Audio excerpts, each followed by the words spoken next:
안녕하세요. 다마입니다. 네, 오늘은요, 제가 지난번에 우연히 서점에 들렀다가 구매하게 된 책이 있다고 하면서 보여드렸던 책이 있는데 그 책에 대한 리뷰를 하려고 합니다. 짜잔, 이 책입니다. 생각한다는 착각이라는 책이고요. 이 책은 정말 운명적인 만남이었던 것 같아요. 지난번에 말씀드리면서도 구매했다고 보여드리면서도 잠깐 언급했었는데 저는 인간의 감정은 결국에는 뇌의 작용이다라고 생각하고 있는 입장이고 그래서 내가 표출해내고 표현해내는 그 감각과 감정들, 감각에 대한 그런 나의 어떤 표출, 행동들, 그런 감정들은 전부 다 뇌의 작용으로 인해서 표출되어지는 것이다 라고 생각하고 있고 그 생각을 좀 더 확고하게 만들어준 책입니다. 읽다 보니까 더 확실히 확고해졌어요. 왜냐면 우리는 무의식과 자아에 대해서 굉장히 커다랗고 굉장히 뭔가 내면 안에 어둡고 캄캄하게 막 깊이 있게 수면 깊숙이 들어가는 것처럼 심해를 들어가는 것처럼 심해 터널을 지나는 것처럼 생각을 할 때가 있잖아요. 뭔가 나의 안에는 무의식적인 잠재적인 어떤 능력과 힘과 무슨 말로 표현할 수 없는 어떤 것들이 있어서 위기의 순간에 어떤 순간에 갑자기 그런 능력을 발휘해내는 그런 존재일 거야. 나뿐만이 아니라 모두가 그럴 거야. 우리는 그렇기 때문에 우리 안에는 굉장히 다양한 어떤 잠재의식이 존재하고 잠재적 능력과 기억이 존재하고 막 이렇게 생각을 하는 분들이 많으실 텐데 저는 그렇게는 생각하지 않았고요. 그래서 이 책이 좀 더 제 생각을 확고하게 만들었던 것 같아요. 근데, 왜 그러하냐면, 이 책의 표현을 빌어 사용하자면요. 그러면 우리가 어떤 일에 대해서 어떤 자극에 대해서 우린 항상 어떤 자극에 놓여져 있잖아요. 지금 제가 여러분께 말하는 거고 말하면서 이 카메라를 보고 있어요. 그럼 카메라를 보고 있다라는 자극이 저에게 있는 거고 그리고 카메라를 보면서 말을 하고 있다라고 할 때 뭔가 말을 해야 하는데 어떤 말을 해야 해 라는 생각을 하면서 그런 자극이 제게 있는 거고 여러분은 이 영상을 보면서 이 영상이라는 자극이 여러분 앞에 존재하죠. 인간은 살아있는 한 100% 자극을 경험할 수밖에 없어요. 네, 소아마비 환자가 아닌 이상은 자극을 경험할 수밖에 없고 그 자극을 경험함으로써 그 경험의 반응을 나타낼 수밖에 없잖아요.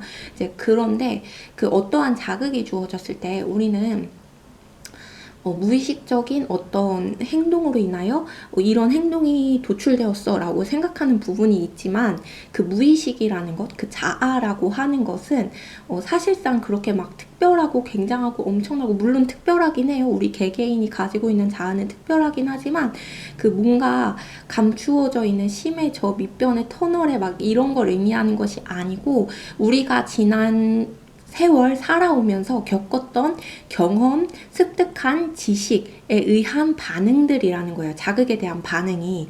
그렇기 때문에 우리가 무의식 중에 그렇게 행동했어 라고 하지만 무의식 중에 행동했어 라고 하는 것이 결국에는 지난 나의 어떤 반복된 패턴들 혹은 기억들 그리고 우리가 겪었던 경험들 그 모든 것들이 총합체적으로 움직이면서 그 어떤 자극에 반응하게 되어진 거고 그것이 우리가 의식을 하면서 반응하지 않기 때문에 무의식 중에 그랬다라고 하는 거죠.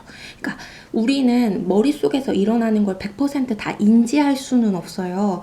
우리가 머릿속에서 이 색깔은 이 색깔은 주황색이야 라고 하는 걸 봤을 때 눈을 통해서 이것을 보고 머릿속에서 주황색이야 하고 생각하고 제가 주황색이야 라고 말했잖아요. 근데 이 과정을 전부 다 머리에서 이렇게 처리하는 모든 과정을 전부 다 인지한 상태에서 대화하거나 말하거나 행동하진 않는다는 거예요.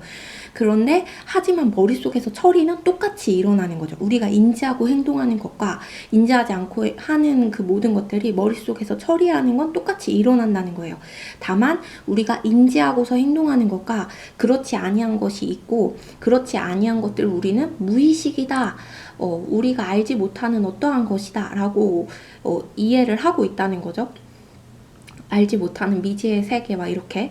근데 사실은 그렇지 않다. 뇌의 작용은 똑같이 일어나고 있고 다만 우리는 이 개념을 설명하기 위해서 또 다른 개념 설명이 필요할 것 같기는 한데, 뭐냐면 우리 뇌는 한 번에 한 가지의 일을 처리할 수 있어요.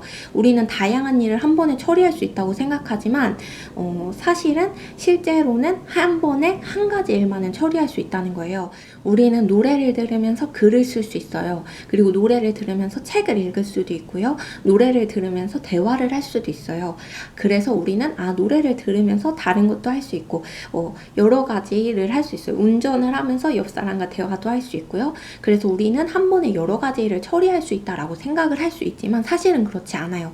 곰곰이 다시 생각을 해보면 우리가 노래의 가사를 명확하게 인지하면서 글을 쓰진 않잖아요. 그쵸?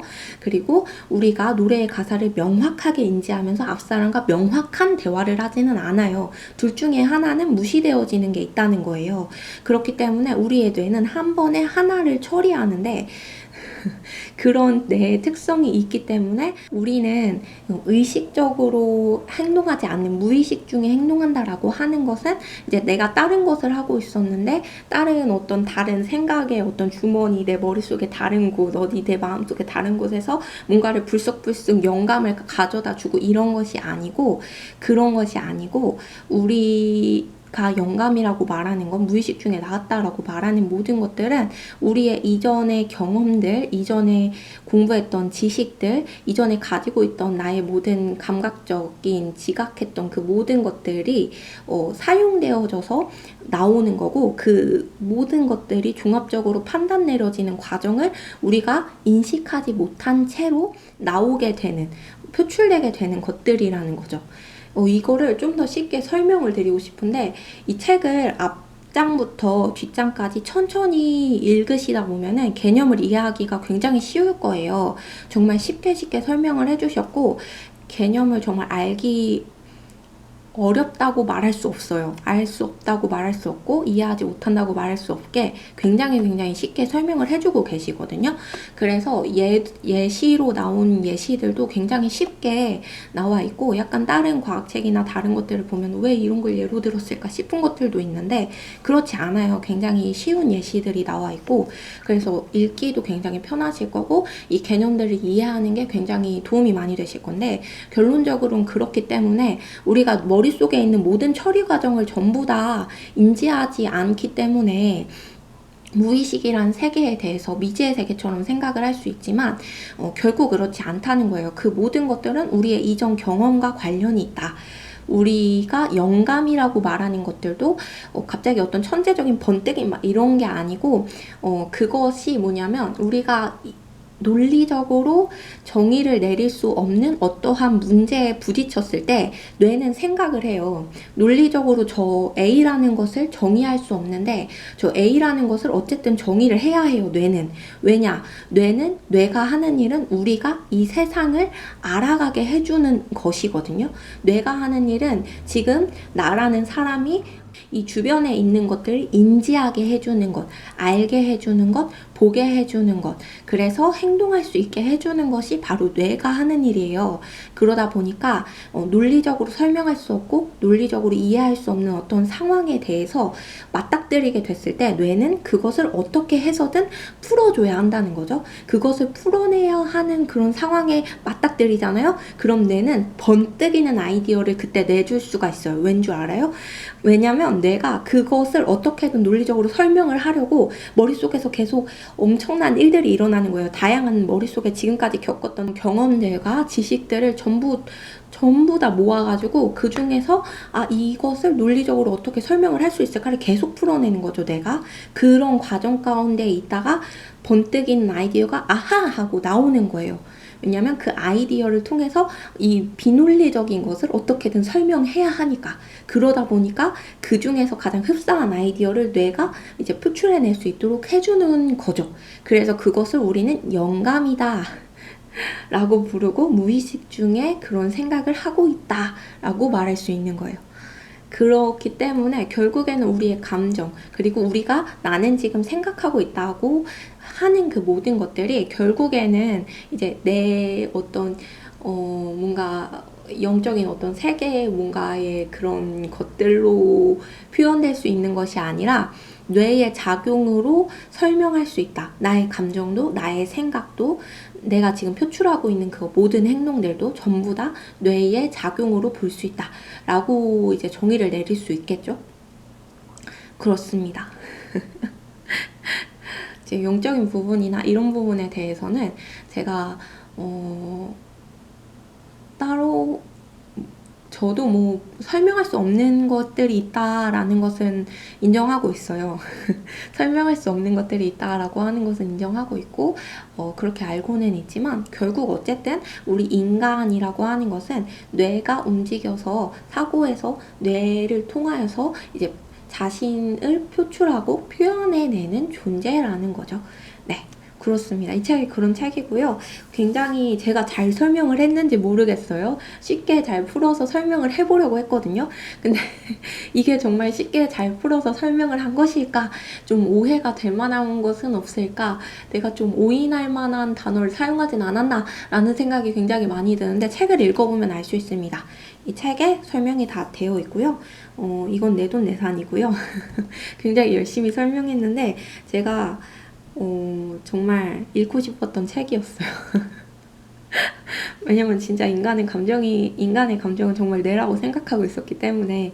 그래서 네, 그렇습니다. 여기까지 설명을 하고 마쳐보도록 하겠습니다. 조금 신나는 이론이어가지고 약간 업된 상태에서 설명을 드렸던 것 같기도 한데 네, 관심이 없으시다면 읽는 게 힘드실지도 몰라요. 그리고 혹은 철학하시는 분들이 읽으시면 전 좀 재밌겠다 싶기는 했는데 화가 나시는 대목이 있을 수도 있어요.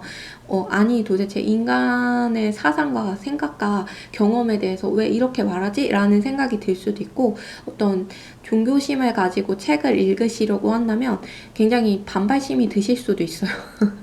그래서 섣불리 추천을 드릴 수는 없지만 네, 저는 정말 좋았습니다. 네, 그럼 여기까지 하도록 할게요. 감사합니다.